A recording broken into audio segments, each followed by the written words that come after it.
Waiting for the live to kick on. Oh, hey you. Come on down. You're sitting at the grown-ups table. I'm your host, Jesse Pimpinella, and as always, on the bottom right there, John Jacobs. Thank you so much for joining in, and we have an awesome guest right now to my, I believe, right. There we go. Mr. Bill Arrundale. Bill, how you doing, man? Woo! Hey, guys. Thanks for having me on. Bill is fresh out of that Facebook jail right now, all right? He did his time. He did his time. All right. He didn't put up with your shit, man. Dude, I love Bill. Bill, I love your statuses, man. And like I love when you comment on the news statuses and you shut people down. Today you made me laugh hysterically. Oh, really? There's this ignorant woman, John, right? Yeah. And you know what I'm talking about. I'm posting the show link to our Star You know what I'm talking about. She said it was something about saying, "Oh, they should take a 50-year leave of absence," and then you replied, "Do you want to say? Do you remember the one?" Oh no, I think it's something to the effect of you should take a permanent one or something like that. It was a classic Bill Arrundale reply, which cannot be replicated. So I like to get them with gifts a lot, you know, like when they're crying about something, I put on that Billy Crystal box of Kleenex, you know. I use that one a lot. But you know, I find myself after a while, I'm like, I gotta stop. I gotta stop because I will argue with them all day long, and all the time it's giving me a headache. I can't believe. I just can't believe the people that are alive today. Yeah, you know, just the shit people say, and it's like the crazy thing is they think they're right, and it's like, no, not even close. And the thing is, you know, there's this whole big thing, and I don't want to get too much into this, but there's this whole big thing of, well, I know I'm right. I know I'm right. Look, we already have a established process and order of operations to determine if something is true or not. And there's a group of people that know how to use that process and can determine if that's true. And then there's a whole other group of people that just like to think they're true because, you know, it makes them feel good or it kind of fits their narrative. And, you know, one group of those people end up on top and the other end up on the bottom. I'll give you a guess on which one's which. Right. Or well, I found an article on patriotalligator.com I'm like, oh yeah, you know, I love it when they won their Pulitzer over patriotalligator.com. Right. Or they pull the random YouTube video from the flat earther and say, look, he did research, he's right. And you're like, no, not at all. Not even remotely close. Hurry up and watch this before they take it down. Yeah, right. It's some big like rush, like, you have to watch this. It's about to be taken down. No, and if it is, it's because it's stupid and it violates terms and conditions. That's why it's getting taken down. Basically, that's how I get my Bill fixed when he's not on stage because of all this crazy COVID stuff. I need to see him roast because, I mean, you're a master roaster. I mean, you've had jokes appear on Comedy Central's roast, and I'm just like, so when I see you knock one down, I'm like, it just feels really good. So I gotta say, like, once all the COVID stuff is over, you know, and we are like, we've been vaccinated, herd immunity's kicking in, and then we let a little bit more time go by and make sure the dust is settled in, and we're pretty much good to get back to normal, which that might be another year, who knows, but nonetheless, we will get there. And once we get there, we definitely need to put some shows together with some of us and just really just start rolling through. I think that would be the funnest thing, to just coordinate some shows and really take some of the stuff we've talked about here, but then also take some of our, you know, comedic writing ability. And it's been a couple of years since I performed. I took a long break and I'm ready to jump back in there. So I think it would be a lot of fun for us to put some stuff together once all this is done. Even taking this show on the road. You know, hell yeah. As an actual video, you know, podcast or however you call it. Yeah. I mean, you know, I've seen a lot of comedy clubs that'll have some podcast in, you know, performing. It's not Patriot Alligator or anything, but I think you guys should probably that. Patriot Alligator. That's going to be the trending theme from this episode, is Patriot Alligator. I love it. I love it. So why are we here today? Jesse, Bill, what the hell are we going to talk about today? Well, we're here. I can tell you why we're here, because this is the way. This is the way. You're right. It is. Well, depending though, if you're in a specific cult or sect on Mandalore, you might have this is the way, and you might not. We learned all this, right? And we'll get into that. But yes, Do you think there's a Splinter Cell? Do you literally think there's a Splinter Cell like Mandalorian cult that's like, no, that is the way? Oh, guarantee it. I guarantee you there, because like, well, okay. Let's pause this until we.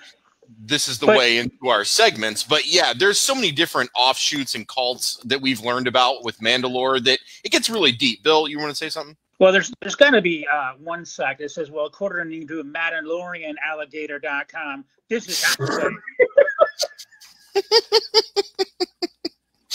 All right. Almost spit out my beer. That was great. Well played. Literally almost spit it all out. That was great. Just... Oh my God! This is a great start to this show. Let me tell you.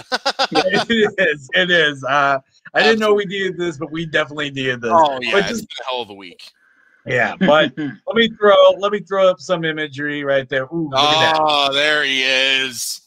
There he is. That's probably one of my favorite images right there. Yeah. Another one that I really like is from the first season, and it's when Mandalorian has Grogu and he takes off and he's flying through the sky on the jetpack, holding Grogu, and like the wind's blowing his little gray hair back, and he's got that like happy look on his face. Like, I dare anybody to watch that scene and not feel some type of joy in watching that. Absolutely. And yeah, and what I like about this is that they got this show down so correctly, and it's so great. And let's talk about that right now. What makes Mandalorian work? Now, Bill, you're a fan of the show. I think one of the things that really makes it work, you can tell just by Jon Favreau and everyone who's involved with the writing, directing.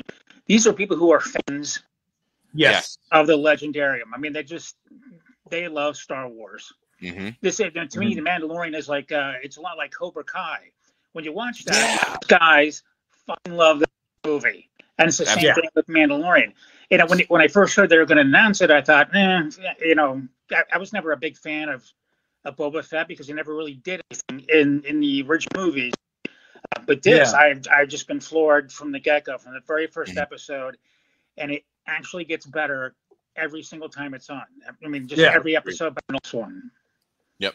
And who'd have think they made Boba Fett more well-rounded than he was before in the previous movies. In the previous movies, we only knew he just didn't take shit from Darth Vader. I mean, he's like, right. Yeah, but in this one, he's like wrapping his arm around a guy, shooting him in the gut, shooting, and it's just the choreography in the fighting and just the gravitas of how cool these characters are. I mean, it's that spaghetti Western element, which made the first one amazing, and the movie's amazing, and they brought that back successfully.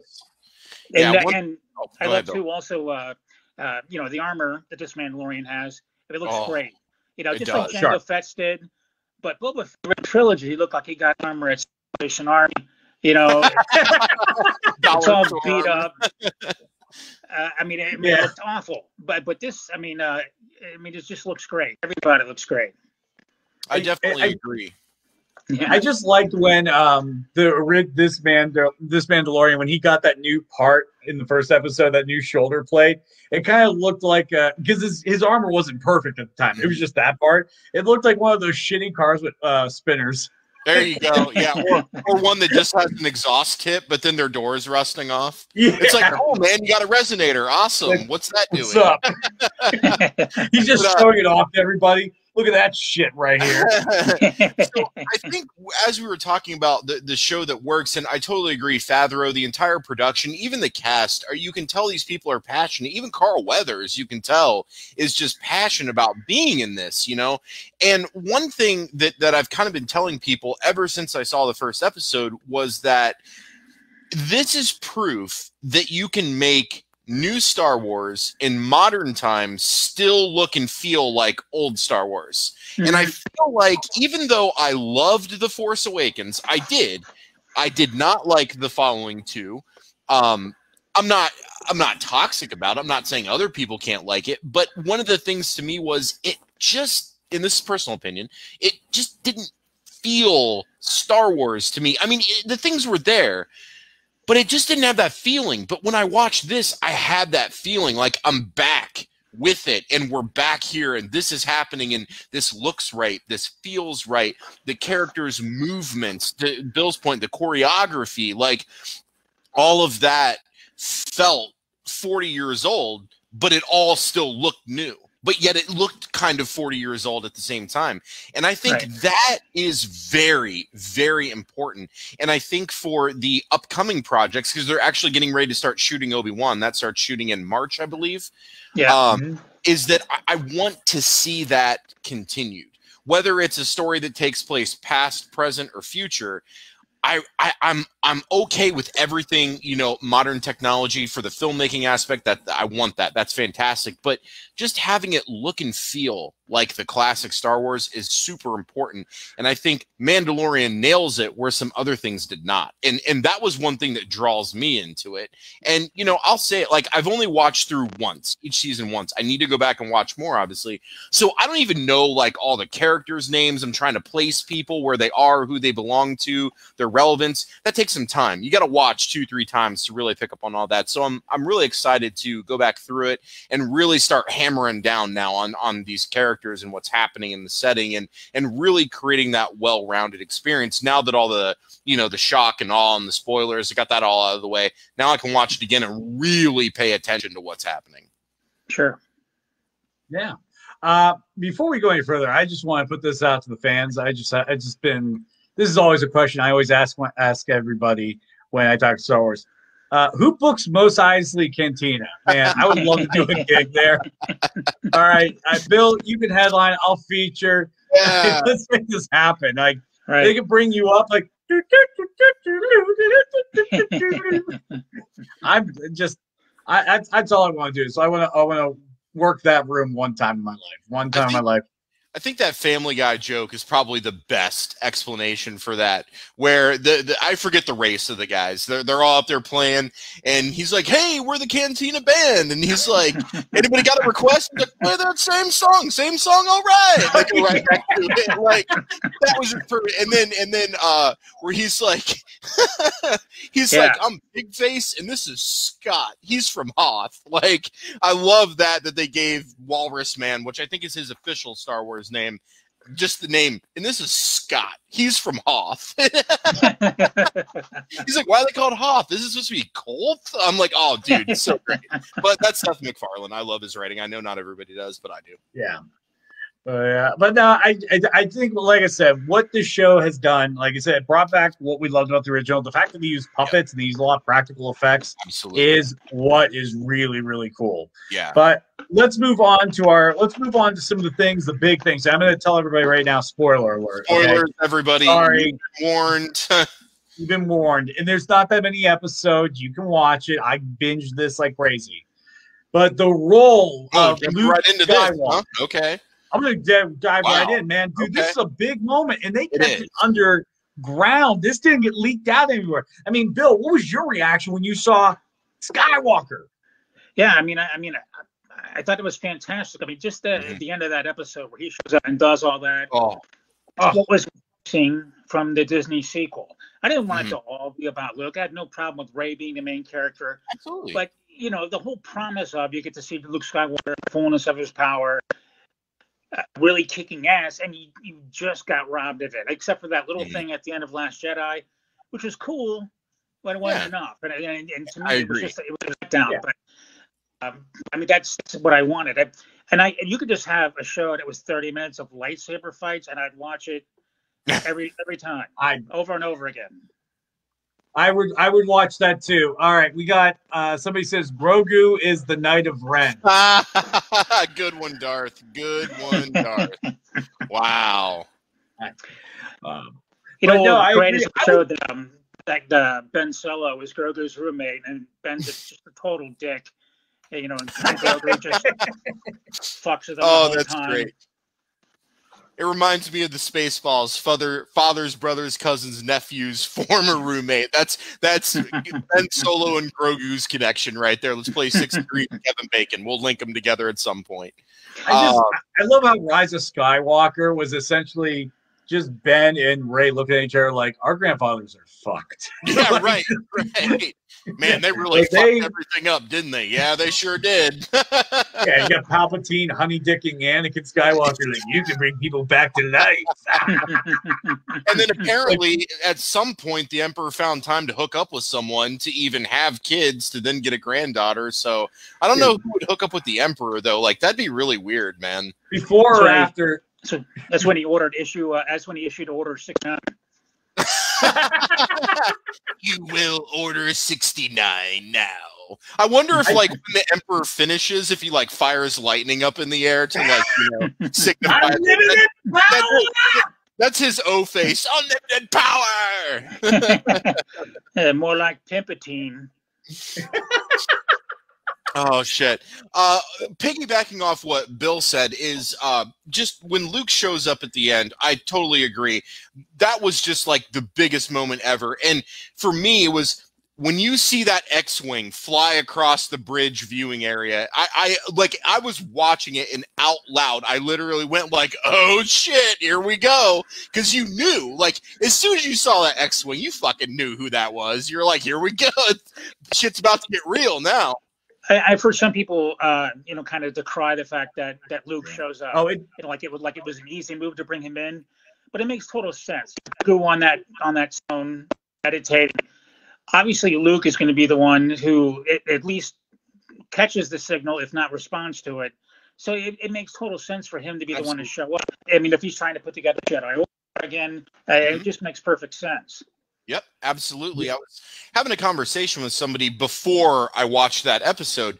I just finished watching the episode where they introduced Ahsoka Tano, which I know we'll talk about, and I know Darth's excited for that. That's his character.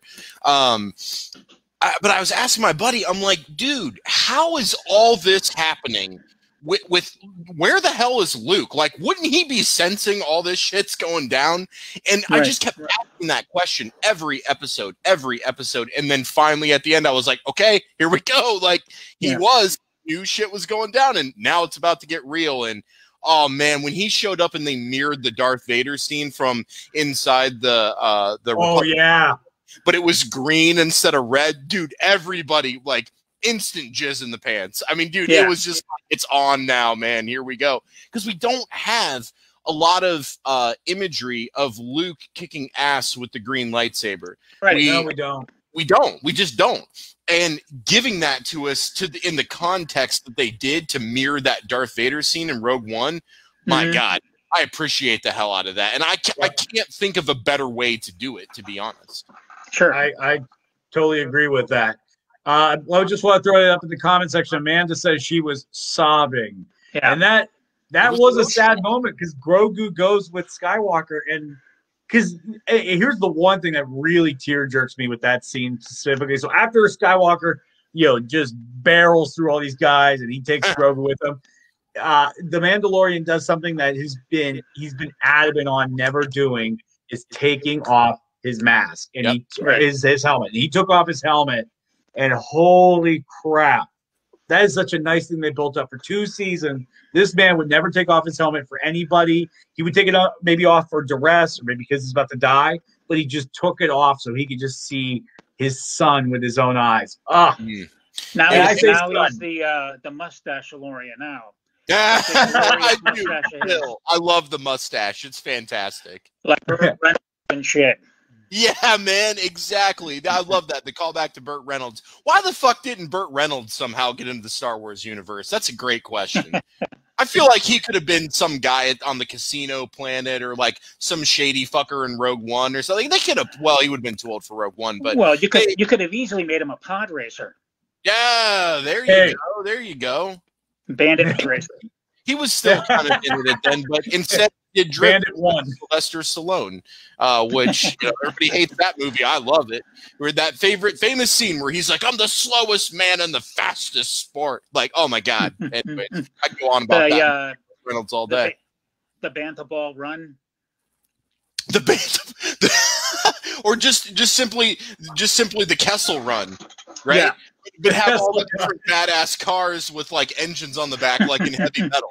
Like, All right, look, Yeah. look, I would not Yeah. be opposed. I would not be opposed to watching a wacky race version of Star Wars doing the Kessel Run. there And you got the one guy with the mustache. That would be fantastic.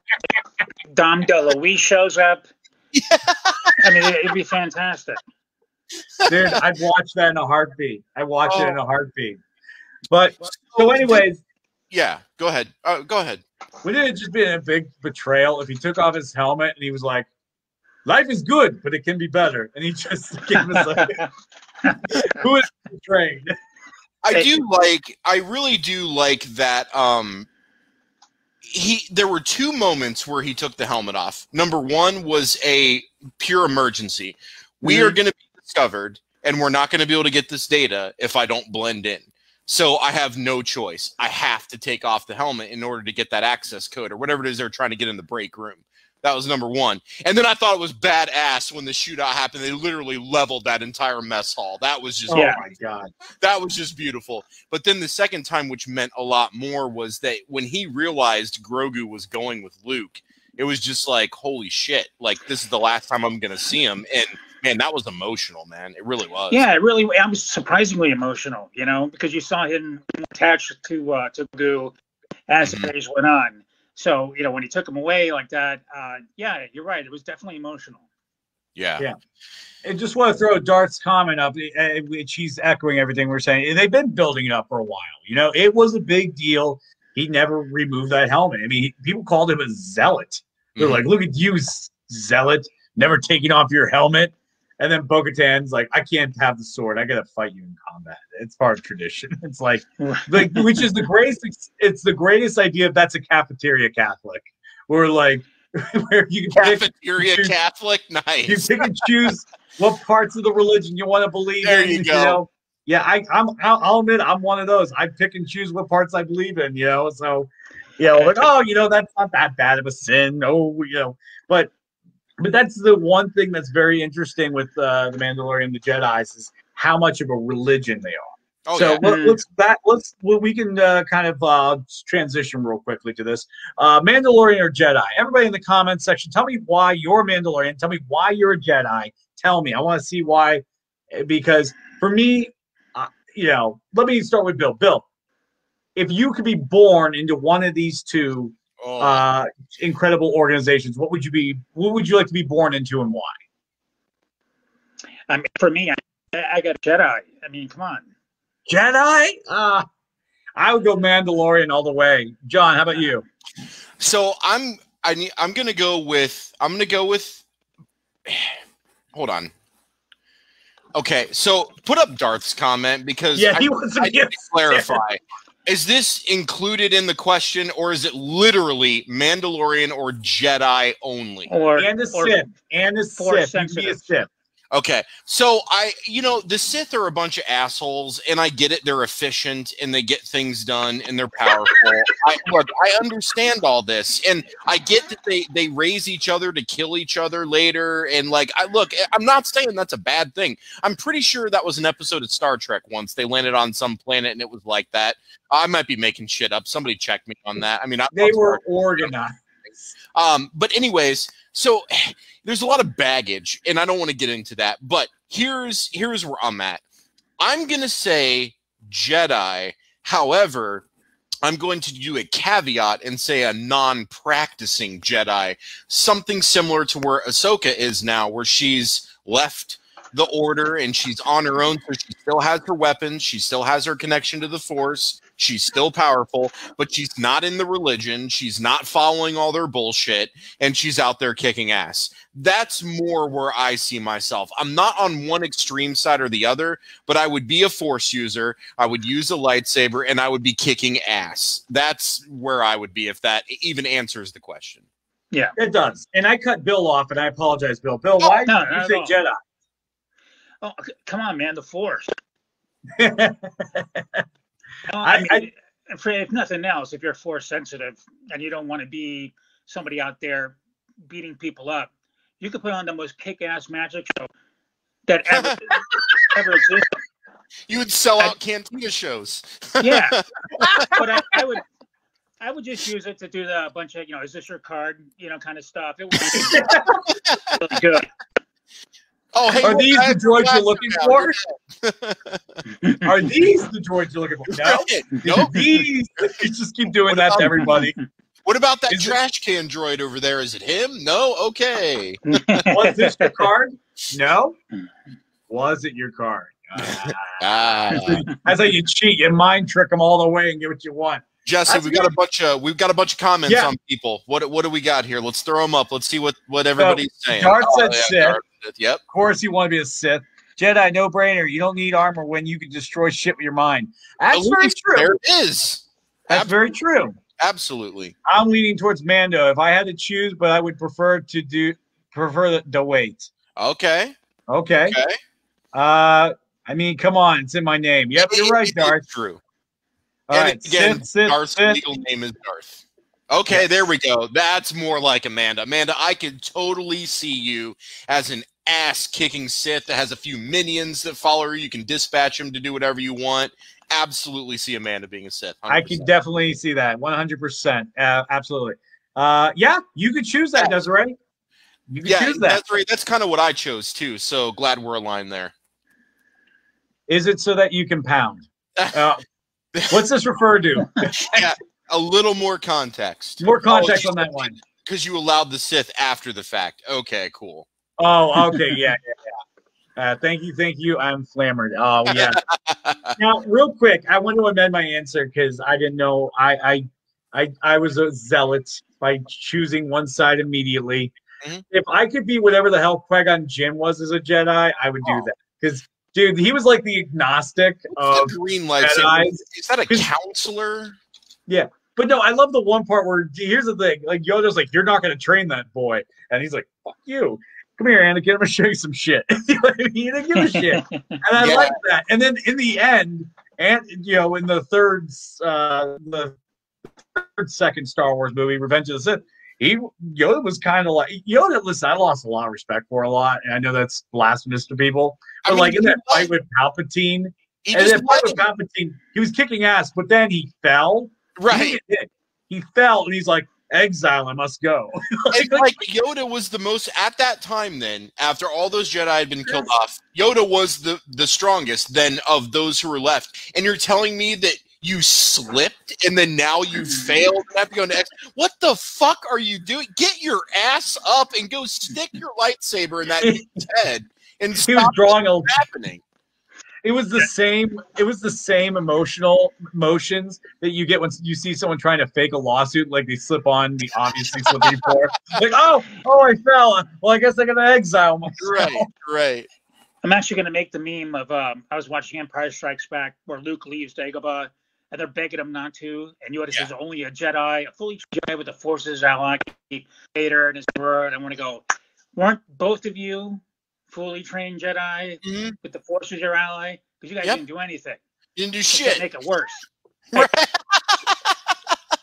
You just let this shit spiral out of control, and instead of still doing something about it, you said, okay, we'll go in hiding, and we'll watch this kid, and in 25 years, maybe he can fix all this, but we could have done it, but then for some reason we didn't.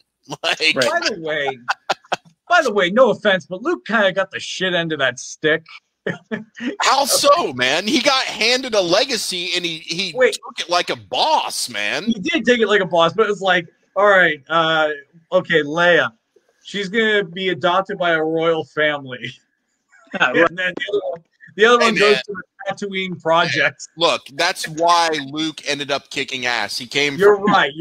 Humble. He gets raised. He was a slave, man. He was where his grandmother was killed for picking mushrooms off the side of a water evaporator or whatever it was.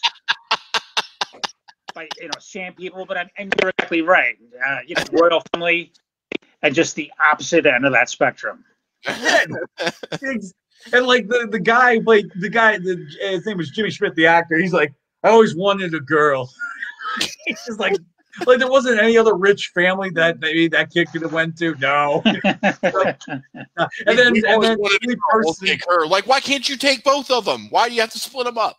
Right. Well, they had to split them up because they didn't want all their eggs in one basket. Vader was okay, but it's not like Darth Vader was sensing either one of them until Luke blew up the goddamn Death Star. He didn't even fucking know about Leia until the end of the third movie when Luke couldn't control his thoughts. So he didn't fucking know anything about Leia. So Well, let's throw to the comments section real quick. Can I add that there is enough Dark Side Rey fan art to satisfy me? I won't say any more for people who still haven't seen the movies after 2 years.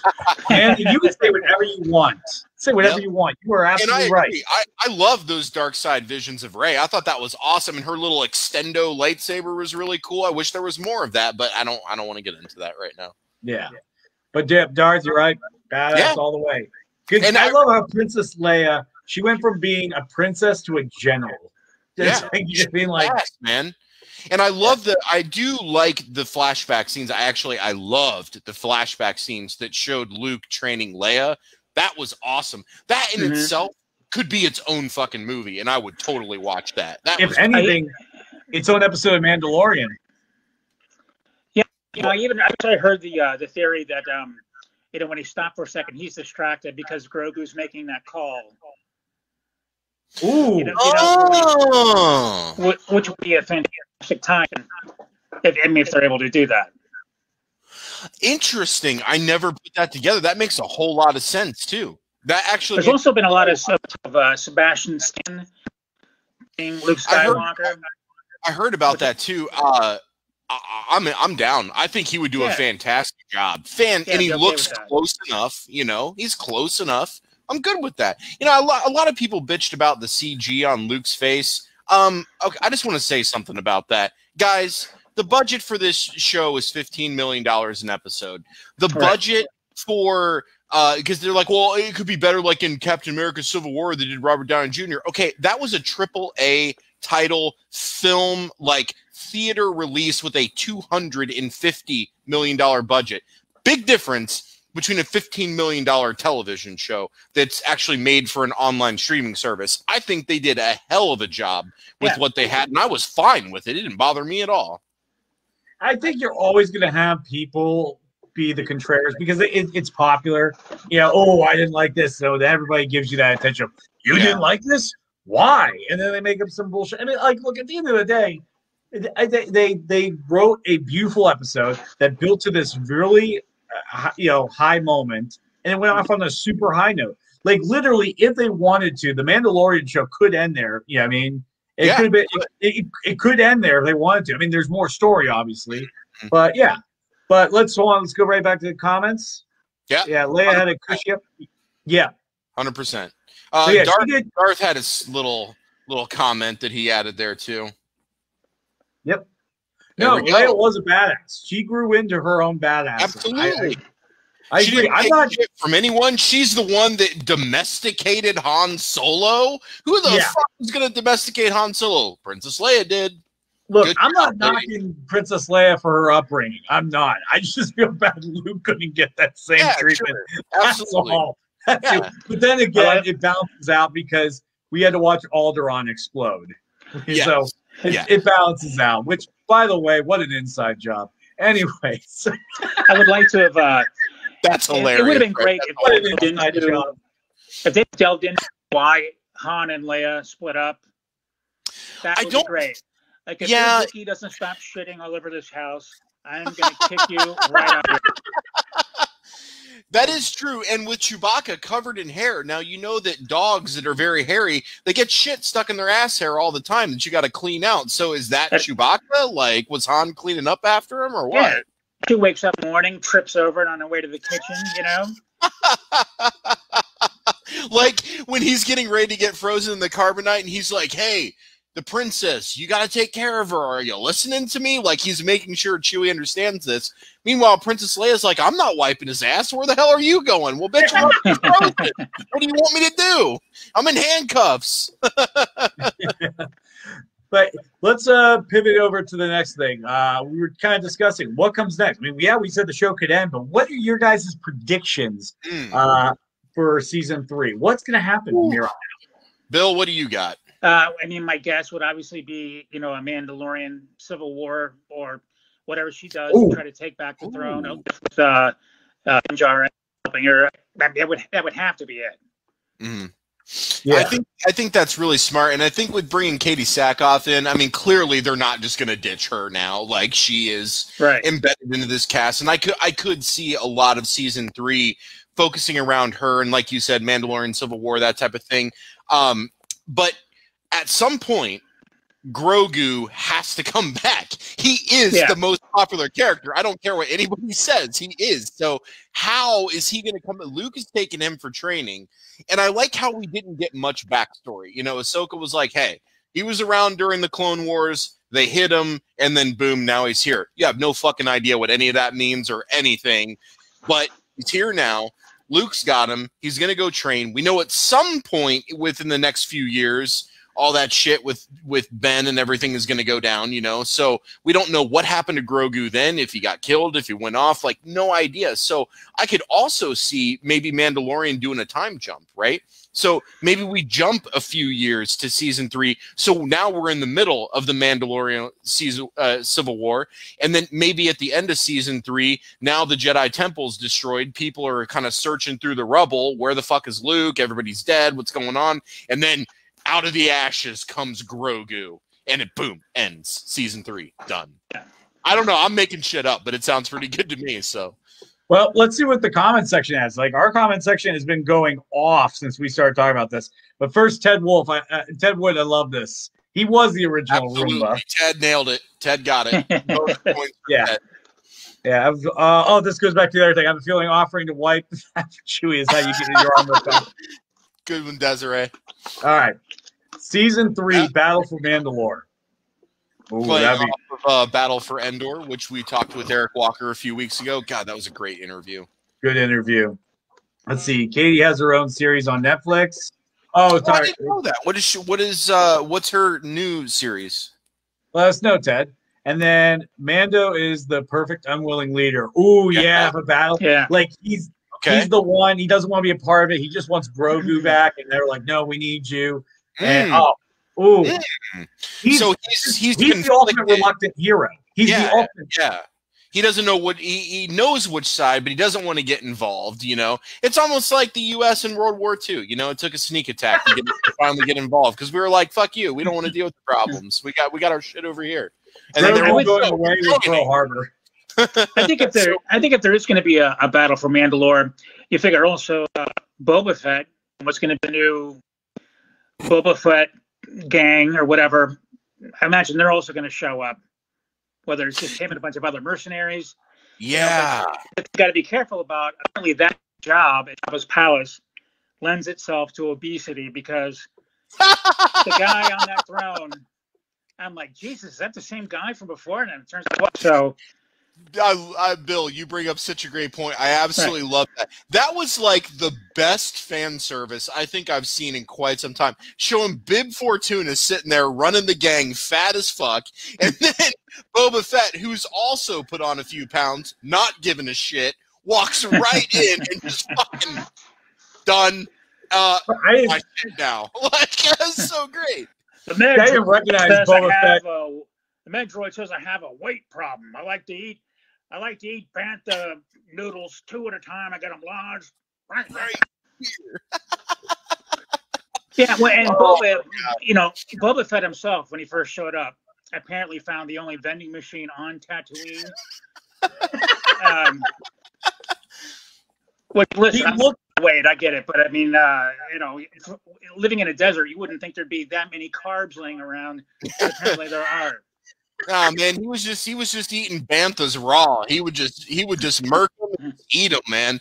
But I hope that the first episode, or I'm sorry, the opening scene of the first episode of the Boba Fett series is how Boba Fett got out of the Sarlacc pit. I would love for it to start out that way and just show that, maybe 2, 3, 4 minutes, something like that, and just show us that. and then you can time jump or set your story up, you know, or whatever. But I think that would be great because that was a point of contention for a lot of fans. Are they going to follow the EU canon that's been established for what, almost 30 years? Or are they going to scrap it and do something different? And while Boba Fett showed up again, so we know he did get out, that's canon. Are they going to follow canon on how he got out? I really want to see that. It reminds me of Men in Black, where Tommy Lee Jones jumps down the stomach of the cockroach to get his gun, you know, and he's in this stuff, and he finally gets his gun and blows him up and gets out, you know. So it would be really cool to see something like that. We need to see inside a Sarlacc pit, and then we need to see that Sarlacc pit killed. And that. Then you also, I'm sorry, go ahead. No, I'm done. You're good. No, I was going to say you're also going to have to see or show Van that armor in the first place. I mean, for how much I always got it, because, you know, unless he stripped everything off when he got out of there, I'm not sure how he got out of that. Yeah. Now, Darth put up an interesting comment. He doesn't want to see that at all, which I don't necessarily disagree. I think it would be fine with not showing it because, you know, you don't have to always show everything. But just, you know, obviously my personal opinion is that Boba Fett is a huge fan favorite character. And I know that there's like a lot of people that hate him, but there's a lot of people that love him. And I just think that because he's so popular that I think they would show it because they know people want to see it. But to Darth's point, if they don't show it, I'm also okay with that. Well, I think they show it like, you know, nightmare sequences, like he can't sleep or something because he gets these flashbacks. Without going into like an entire episode of how he got out, you know, I think that I'm fine with it either way. You know, it doesn't matter to me. Yeah, I'm just happy we're getting it. And at first, I didn't really like the new like undersuit that he was wearing because I think we're just so used to like the gray flight suit underneath with like the green armor over top. But I'm telling you, that black shirt and that like kilt thing was really working for me at the end. Like I finally accepted it. I was like, this is dope. Like it looked and then he repainted his armor and I was like, okay, I'm in. Like you got me. I'm convinced. Here we go. And so I just love that. He got his armor back, cleaned it up, walked right into that palace, shot that fucker and was like, mine now. Yeah. Let's jump over to the comment section. We have the comment section. We got a lot of stuff. We have a prediction. Grogu will not appear until the finale. That is interesting. I can see that. Yeah. Because everybody wants it, and that will keep people watching. I want to see Grogu. When's Grogu? I want to see Grogu. They'll watch that whole damn thing until the end whenever they, you know, have him show up. So I definitely agree with that. What else we got? The Boba Fett story is going to be lit. Very smart to grip your. Oh yeah, right in that last scene. It's enough for us to get excited for. Grogu will be back, but Boba's story is going to fuck hard. Totally agree, Amanda. You said it best. I agree. It's because he's the ultimate outlaw. He's the ultimate outlaw, and I love it.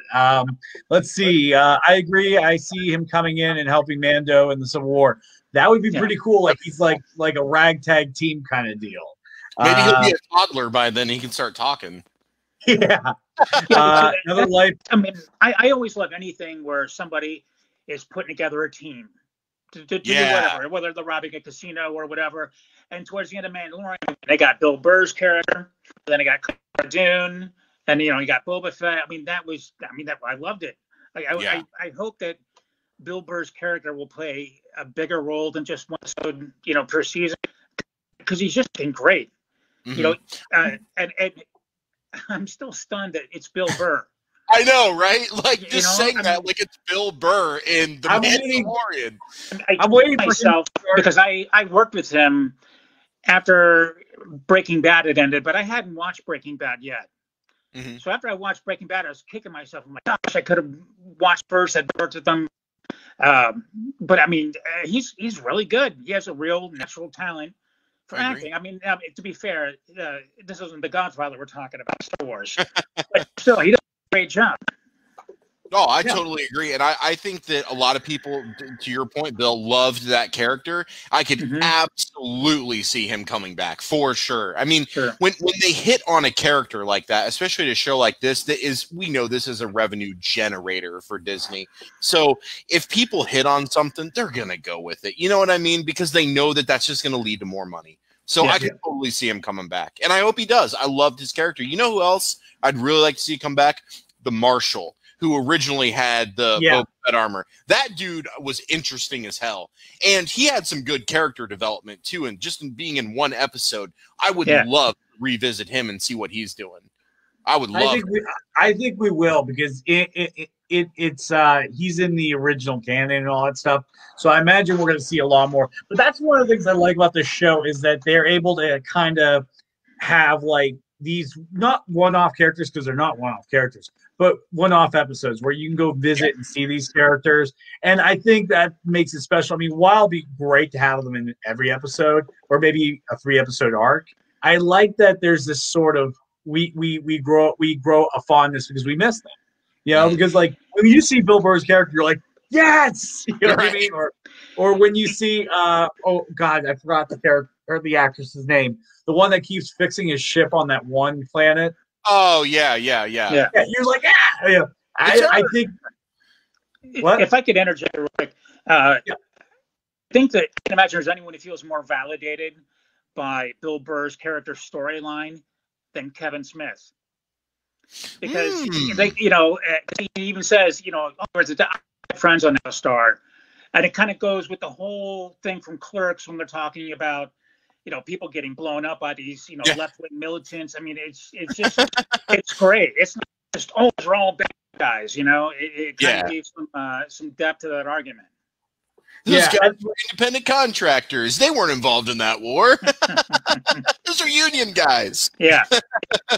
And I think that's one of the very fun things about this show, is that I bet you they had that in mind when they did that, because I mean, even when we watched the latest season of Cobra Kai, we had like one of the background characters reference how Danielson was the bully. You know what I mean? That was one of the best parts of all season 3, and it was just so simple and so quick, but it was great. It was so good, so great.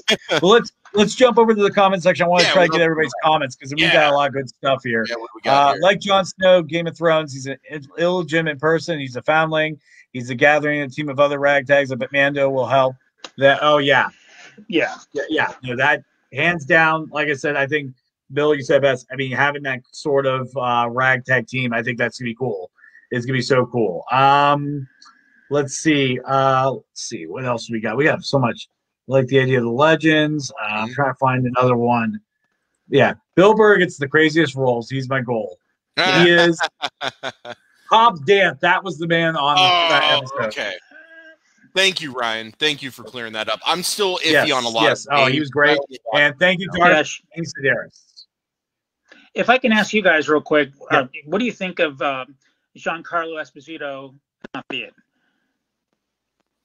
He's a great villain. I want to see, like, obviously he's going to play a huge role in the third season. He will. So we have to show how he escapes, obviously. And then once he escapes, what does he do? Does he build up a little army, to your point, Bill, like with the Ocean's 11 type deal? Or does he just go solo? Does he have a grudge against Mandalorian? Are they going to team up at some point, like Cobra Kai? Like what? I mean, sky is the limit on what they can really do with him at this point now.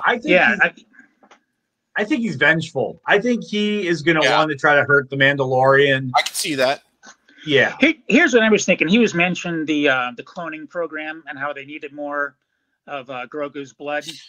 Yeah. But if this cloning program leads to Snoke, and also whatever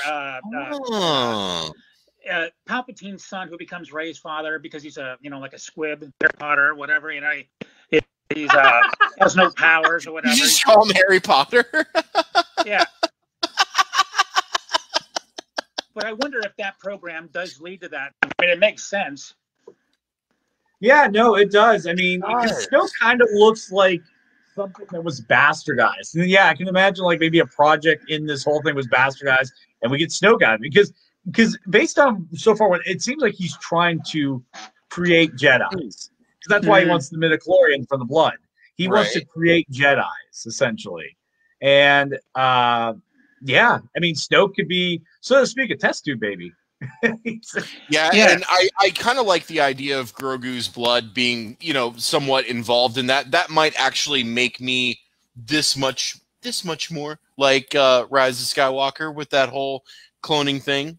Might like it a little bit more from that. That would be interesting to see where they go with that. And then it begs the question, if they were able to get more Grogu blood, then obviously what happened to him? Where did he go? So why is he not kicking ass in the sequel trilogy? You know what I mean? I think Grogu was really tiny. You need to get X amount of blood out of him. You know, you have to ring every dropout. You know, it can't be more than a gallon. Right, you don't want the little guy to pass out. They're just giving him sugar cookies. Eat like a paste tube, you know, and just get every drop out. we got to ring Grogu for his blood today, you know. But I don't see that. Grogu is just gonna look at him and their eyes are gonna melt or some shit. Like he get the fucking needle away from me. You know what I mean? That one scene where he's like imprisoned and you just see him throwing the stormtroopers around. Yeah. So funny. Oh, so great. funny. And then when he was on that special rock, I forget what the name of it was, and he was doing his like force commune thing, and they kept trying to get in, and no matter how many times Mando tried to get there, his ass just kept getting chucked back every time. That was great. I don't know if you saw I saw this on Instagram. There was video of Robert Rodriguez during one of the episodes, and he was jamming on his bar with little Grogu next to him, and Grogu was just like tapping his foot and like grooving with it. That was just awesome, just to see something like that. I love Robert Rodriguez, and the episode. I mean, like I said, every episode was great, but as soon as I saw his name attached to the one, I'm like, great, right? I mean, I love Robert Rodriguez. Totally agree. I'm right there with you there, Bill. Love Terror Planet, and both for Grindhouse, both Death Proof and Terror Planet. I feel like that was just amazing. It was a great theater experience watching them back to back. But you know, we actually we should just do a whole episode later about Robert Rodriguez films. I mean, I'd be down. So easily. It blows my mind that Machete is it's kind of a spin-off of Spy Kids. I shouldn't say kind of. It is a spin-off of Spy Kids. And then they made a sequel. Like I love that. Like the characters in Spy Kids, and they're like, all right, let's make a fake trailer in this movie about him. And it's like, what? People like this? All right, let's give it an R. I think that's hysterical that they did that. Let's do our last thing just to begin to wrap up the show here. Sure. And this is the question everybody wants. This is going to be the moment, the highlight of next year. Oh yeah. Seeing these two get reunited. How will it happen? What do you guys think? What are your thoughts? People also comment below. Bill, what are your thoughts? I mean, my prediction is, you know, if there's like a big battle for Mandalore, it's going to be at the last minute kind of show. Probably with Skywalker, I'm guessing, or maybe another Jedi. And that'll be the cliffhanger to season 4. But I think that once that is over, like any spaghetti western, the hero walks off into the sunset onto another adventure. You know, like somebody said earlier, he's not going to stick around after that stuff, go off his own thing.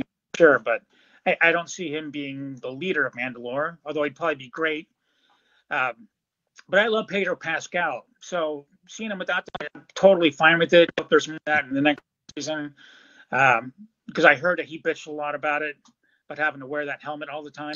Really? You know, how stifling that is, yeah. And I mean, led to, you know, the 2 episodes took it off. Sure. And I get that, and I understand, you know, like all the people wore bat suits complained about, you know, how heavy it was, restricted that thing. So look, I get it. And I understand actors go through a ton of shit, right? Remember we were talking to Eric and they put his poor ass in that pool all day to get those shots for that scene. So, I mean, I get it, you know, I understand. But at the same time, it's like, Pedro, bro, you're the Mandalorian. This is the most popular thing in Star Wars now. I get that it was a pitch to film. I'm not taking that away from you, but let's not lose sight of you are the guy right now. Like, you are number 1 in Star Wars right now. Let's just remember that, and let's just move forward. We don't need to talk about the things you don't like right now, because you're number 1. You're the guy, you know? So yeah. And like I said, it's with some, and I think he likes it. I think he's just complaining about it. I get it. I think it's getting more blown. Because I mean, I don't know. It's a crazy thing because right now, like, he is the biggest character minus Grogu right now in Star Wars. I mean, this show, it just got nominated for a Golden Globe for Best Drama Series right And now. I hope it wins. And I hope it wins because you know what? I haven't seen better storytelling in so long. Because I think one of the things that makes this show so amazing is how simple it is. It is so simple. It is not hard. It is the one episode he goes into the town where Cobb Danth is, and they need help killing a worm, and that's what they do the episode. And it was fantastic. It was amazing too. It was incredible. Ryan Hillsman threw up a great comment. I want you to put up there about Grogu. You see it? Ooh. There it is, Bill. What do you think about that? Grogu with commando armor. That would be funny. It wouldn't take much Beskar to cover him. It'd be a shoulder plate amount. Just one brick will cover all the armor for Grogu, so you're good. I'm waiting to see a sex scene between Cara Dune and Din Djarin. She just pokes him in the face. Rather than orgasm, she just got one right at the end, and that kind of it. You know Grogu would be peeking into the room like. Yeah, he would like see the door like creak open like a kid watching their parents having sex. Like, what's going on in there? those big ears come around the corner of the door like that. Oh man. So we only have a couple minutes left, but I actually have a question for both of you and anybody else who's listening and wants to comment. Because I do have an answer. What was one thing you didn't like about it? Could be season 1 or 2 or both. You know, what is a negative for you? Because nothing is 100% perfect. And while this might be nitpicking, I'm getting really tired of space spiders and everything. Why does every fucking thing in space have to have space spiders? Like, I don't understand. And so I wasn't a big fan of that episode. Like, I get it. I understand what they were doing. But it's just like, I'm so tired of anything that is set in space. We have to do space spiders. So that's my only complaint. My only complaint, and it's not too much of a complaint because they avoided doing it, but they were getting close to the edge. The whole, we need to talk to this person who will lead us to this person, who will lead us to this person, who will lead us to this person, there will lead us to this person in order to move the plot forward. Because that was the biggest problem with me with Rise of Skywalker. I was so tired. It was like playing a Tomb Raider game. I was like, oh my God, I could have wrote an hour out of the movie. This guy gets you to this guy, and he has the answer. But it's this guy, this guy, this guy. Yeah, and like, oh wait, he's dead. So you got to find the guy that killed him because now he's the only one that knew, and it just goes on and on and on. Yeah, they came close to getting on my nerves about that because there was like I was like, oh my God, fuck this frog lady. Yeah, yeah, the frog people. What the hell was that? It was funny as hell when Grogu kept eating the eggs. Like, no, you can't do that. He's like. That saved me. That saved me from that episode because oh my God, it was like hysterical. And people online were getting pissed. They were like, "This is a genocide." Oh my God, it's not a damn genocide, people. It's called comedy. Okay. Funny for thing me, in the movie. For me, I'd like to see some more high-tech locations. You know, city-wise, and everywhere they've been to. Looks like a junkyard where everyone's been eating dirt all day, and there's not a clean surface anywhere. You know, yeah. Every single place you've gone to so far has been some shithole in the corner of some shit planet. You know, I guess a more populated area. I have no idea, but yeah, but I agree, Bill. Maybe less Tatooine. I definitely agree. It seems like the vast majority of settings was either on a ship or, like to your point, on some remote backwater area of some remote system. Yeah, where are the like real Star Wars cities? Like the shit, you know what I mean? Like go to fucking Coruscant or something. Like let's see some shit. Yeah, I do agree with that. Yeah, I'd like to see that. 100% agree. Do you think Obi-Wan Kenobi's friend is still cooking at that grill? He probably next. Yeah, he probably Dexter. Is. Dude, who knows how long that fucking guy lives? Yeah, he's probably still alive at that diner. Yeah, he just shows up. Oh, where's my Grogu? It's like now, I will also say that I would love to see them go back to Camino because I loved Camino. I love the planet. I love those aliens. I love their technology. I love their design. I like the Boba Fett and Obi-Wan fight. In my opinion, that was the best part of episode 2. So I wouldn't mind somehow, some way having an episode on Kamino. I think that'd be kind of cool. Provided they're still around and didn't get destroyed, whatever. Right. Who knows? They love to do genocide in Star Wars, so who knows? They could have killed them off a long time ago. I have no idea. Yeah. By the way, if I could re-edit that scene, Order 66, I would put the song Layla in the background, just like in Goodfellas when they're killing everybody off. Yeah, man. Just Layla the entire way. I would do that. I'm not sure if it's ever been done, but I would do it. I'll tell you what. What's the Jefferson Starship song? It's like a way murder. Oh, Nothing's Gonna Stop Us Now? Yeah. Yeah, there you go. Yeah, make it like a love thing. There we go. I like that. That's it. Let's hit these last comments. If they never reunite, the show will drop in popularity. Oh, absolutely. Yeah, totally agree, Darth. Darth. I don't mind too much of the side quests as long as they're purposeful. But the whole, talking to one person to another. But I get where you're going with that, Darth. I get that. The X-Wing cops. Yeah, man. Yeah, that was the best part of the Space Spider episode. The X-Wing cops were great. I loved both of those guys. Bill, what'd you think? I mean, they're great. There doesn't really seem to be a physical fitness requirement for Rebel pilots, which I'm excited about. But no, they were good, man. Yeah. Yeah, well, I mean, maybe a Porkins tie-in, to the original. There we go. Yeah. Maybe it's his son who's pissed off that his dad got killed at the Battle of Yavin, and now he's some rogue motherfucker, like, running some city or something. Right. Oh, man. But, hey, that's all the time we got for this episode. I want to thank everybody for tuning in for this show and lighting up the comments section. I'm talking Darth, Ryan, Ted, Amanda, let's see, Desiree. Desiree, and let's see, anybody else? Am I missing anybody? I think we got everybody. Yep. Oh, Elias. Oh, Elise, yeah. Elise, sorry, Elise. Elise. She's my friend from up in Michigan. We did a movie together. Nice. Thank you so much, Elise. And I want to thank, like I said, thank you everybody who was just listening in. It's always a blast to have everybody on this. If you did not get a chance to see the whole episode, it will be up on YouTube tomorrow. So check it out, like, subscribe, hit the bell, and you'll know when our next video is up on YouTube. So thank you so much, everybody. Bill, I want to say a big shout out to you for coming on the show. Appreciate it. I want to give a shout out to Max Rowland for our graphics. I want to give it up for Vance, our producer, who produces the goods, what he does.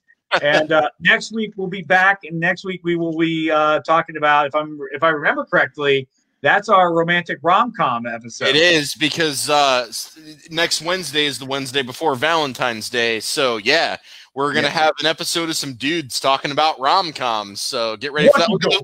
Look on Bill's face right now. He's like, "What the fuck?" You guys went from Cobra Kai to Mandalorian. Now you're gonna nosedive this shit. Oh yeah, we are. Hell yeah. At some point in the future, you guys should do some Star Trek movies and have me back on. Absolutely. Like Rathacon and First Contact. I would love to talk about those sometime. If you guys ever get around to that.